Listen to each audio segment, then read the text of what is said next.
You know, the pandemic has changed a lot of things. The Tampa Bay real estate market is one of them. Early on, nobody knew where this thing was going to go. Now, at least for now, the market is red hot, and nobody knows that better than Stephen Gay. He has the Stephen Gay Group at Smith & Associates.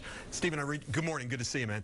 I reached out to you because of this Wall Street Journal piece that I saw. It says what you need to know about buying a home in 2021. You wrote back and said, yes, it's a war out there. What do you mean by that? Well, Russell, it is. Almost every house is a battle with increased demand from people locally as well as people from out of town moving to the Tampa Bay area. Almost every house has a bidding war. So it truly is a battle to get the house if you're looking for one.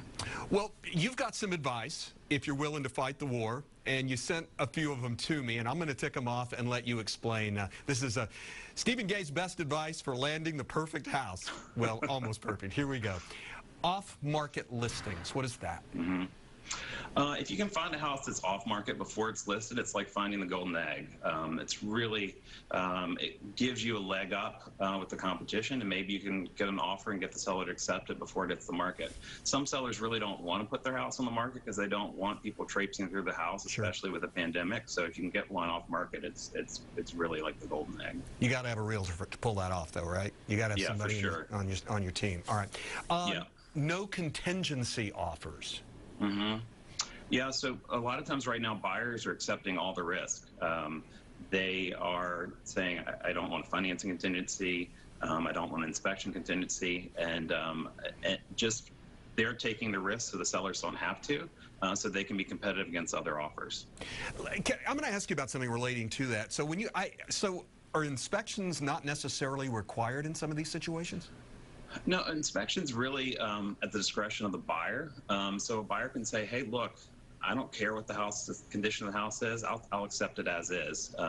We've never really had a market like that before, so this is something new that people are trying to do to make their offer competitive against other people, saying, hey, I'll buy it regardless, and here's my big escrow deposit, and if I don't move forward, you get my escrow deposit. That's a leap of faith, isn't it? Yeah, it really is. Yeah. All right. Third, a reputable lender that can get it done quickly.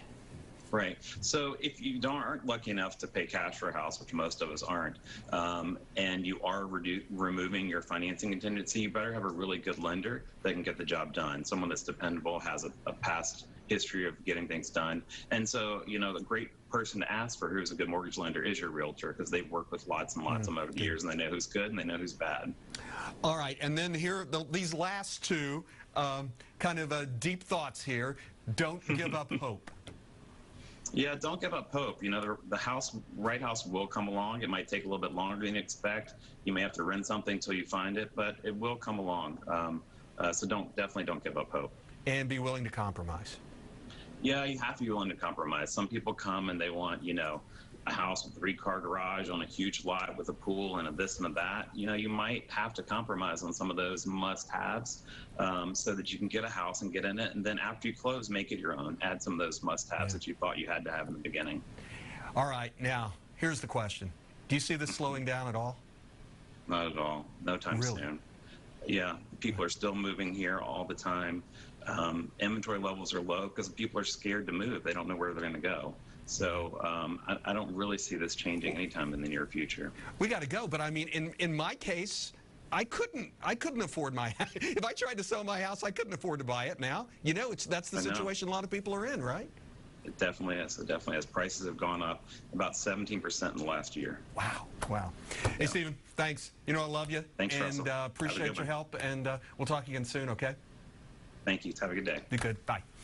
He's a good guy. He's a really good guy, and he knows his business. It's Charlie Belcher.